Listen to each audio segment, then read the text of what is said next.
औज़ु बिल्लाहि मिनश शैतानिर रजीम बिस्मिल्लाहिर रहमानिर रहीम। वीडियो सुनन आया ते वेखण आया नू साडी तरफों अस्सलाम अलैकुम। इस वक्त असी चौधरी मोहम्मद अशरफ वड़ैच दे शैलर ते बैठे हाँ नारोवाल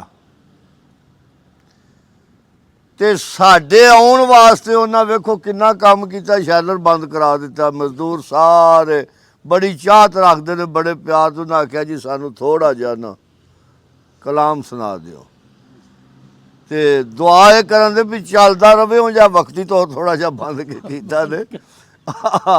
मालक मेहरबानियां करे। जे मैं वेखां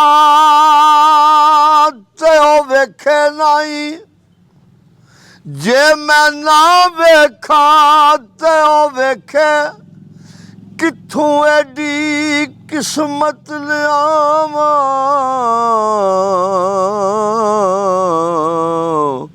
ओ मेरे वेखण दे विच वेखे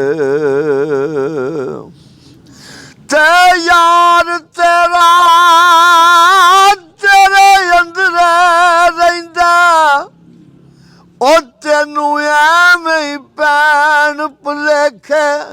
यार फरीदा बुए यार दे मरिए, ओ वेखे या ना वेखे। आरफे खड़ी रूमीए कश्मीर मियाँ मोहम्मद बख्श रहमतुल्लाह अलैह,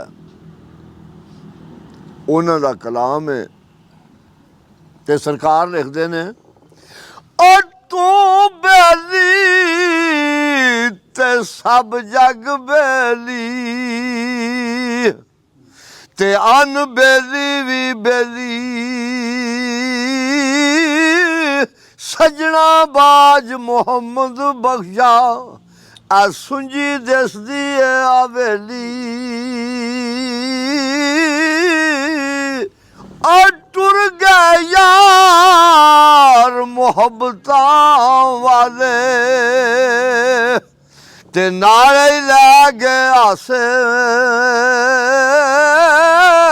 और दिल नहीं लगदा यार मोहम्मद, हुण जाइए केड़े पासे। ते जातां दी भी गल करदे हो, जात मुंडू एक ही है। और जातां दा ना मान करी तू, ते कढ छड़ दिलों भुलेखे। बुल्ले वर्गे घर कंजरां दे असां सौदे ढोंदे वेखे। ते लै फिर यारो हवाले रब दे, ओ मेले ने 4 दिनां दे। उस दिन ईद मुबारक होसी, ओ जिस दिन फिर मिलां दे।